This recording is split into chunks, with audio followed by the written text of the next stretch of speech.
Have you watched all the videos on pasture management but haven't figured out how to make it work on a small homestead? I was in the same situation last year. Hey folks, welcome to Life on Beagle Road. We're a family of 5 living in Pennsylvania, striving every day to make ourselves a little more self-sufficient and a little more eco-friendly. We currently raise our own chicken, our own eggs, and even our own dairy with goats.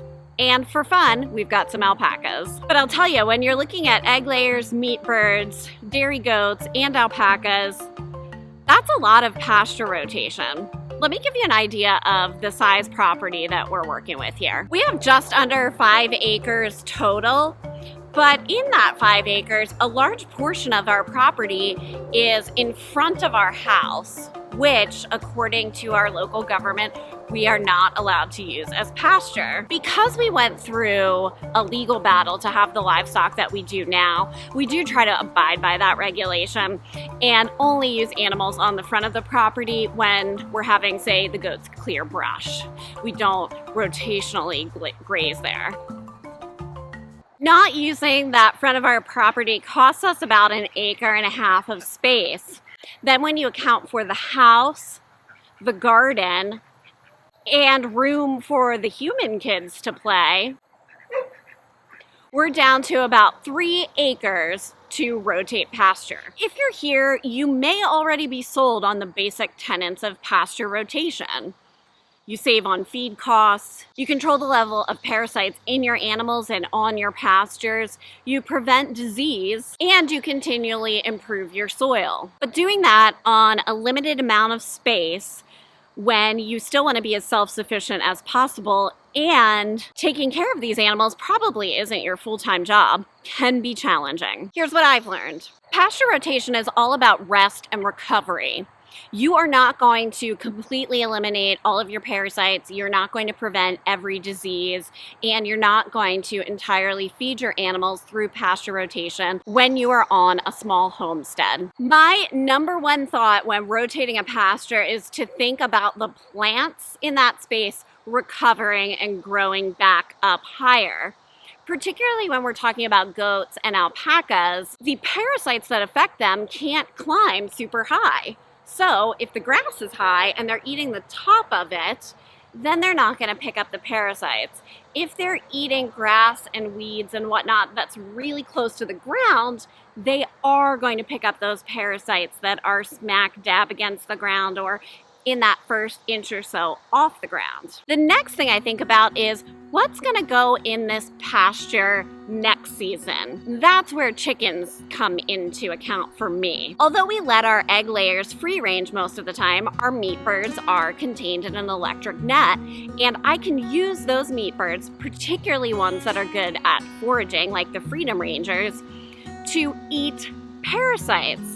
See, chickens don't get the same parasites as alpacas and goats, so they will eat some of the eggs and larvae that are left behind from the goats and alpacas shedding parasites into a particular pasture. Here where I have the meat birds right now is where I like to put our goat kids in the spring. This is an area that's super dry, and I only use it for goat kids so that they have a space where they are not going to pick up a lot of parasites when they are young and vulnerable. Because I graze the meat birds here off season, that decreases the likelihood of parasite infection even more. It's totally normal for all animals to have some level of parasites. It's just making sure that level doesn't get out of control, and that's what I do with reserving a particular area for grazing goat kids. At the same time, chickens get lots of fresh grass and bugs to eat, which decreases my chicken feed cost,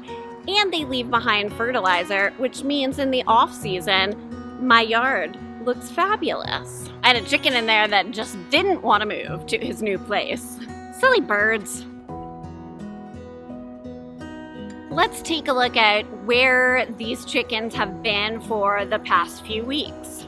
As you can see, the grass is still recovering in this area, which is why if you're using meat birds, make sure that you've got a long cycle to have that pasture recover if you're going to use it for grazing or browsing animals. Now, if we take a look where the meat birds were earlier this summer, so ones that have already been harvested, but were on pasture in June and July, you can see the grass is really lush and really coming back. This is a spot that the alpacas would actually love in the coming weeks, as alpacas are grazers. Behind me, you'll see our primary goat pasture. This is when our goats are in the barn, they have access to this particular pasture. There are goats in here right now. I have a buck with some does that are being bred for January in here, and it's really high. Like, you wouldn't expect that because there are goats in here, right?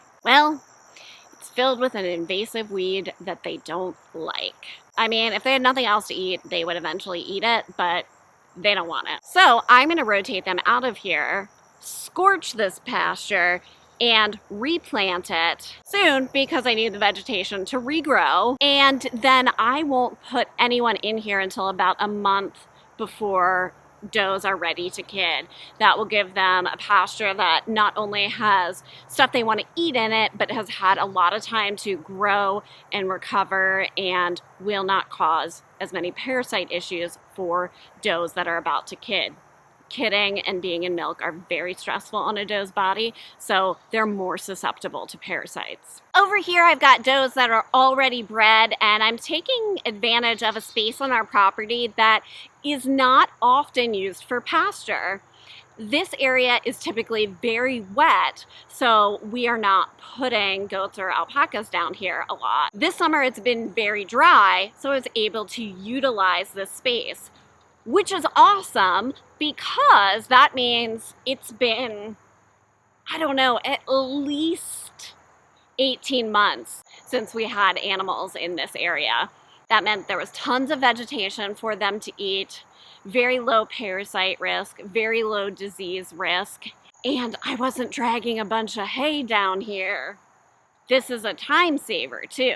As you can see, this is pretty well eaten down. So let me show you the way that we're going to juggle 2 separate herds of goats and some alpacas in the coming week or so. Our property is shaped like a pizza slice with the goat barn on one side and where the meat birds were on the other side.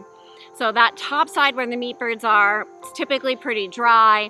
Down here where we just were can get wet. However, it does seem to flow out of the pasture, which of course is why that main pasture is where it is. Now I'm going to show you the back of the property, and that's very much on a slant. Top side nice and dry, bottom side can get wet. But like I said, it's been a really hot, dry summer, so I'm hoping that we can use the area that is sometimes wet because man, would that be amazing. I don't think we've ever grazed there except to just let the goats walk through it a couple times, and it would really cut down on feed expenses going into the season where we spend a lot on hay. I'm gonna take a walk into here and see what the ground's like. Squishy or hard? It's great, and it even rained last night.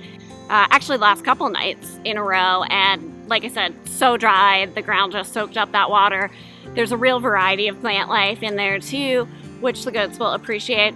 I think I will put the bucks and maybe the alpacas down here because I think everyone's bred at this point. And then the does, let me show you where they're gonna go. The alpacas are in a pasture that we plan to further divide up this fall. We're gonna put in some more fences, but honestly, no one wants to do that in the heat of summer. Alpacas are grazers, so they've been eating down a lot of the grasses that the goats don't necessarily like, and there's still a lot of brush that the goats can eat in here. So putting the does in here after them will be good. You do have to watch out for goats and alpacas though, because they can share parasites.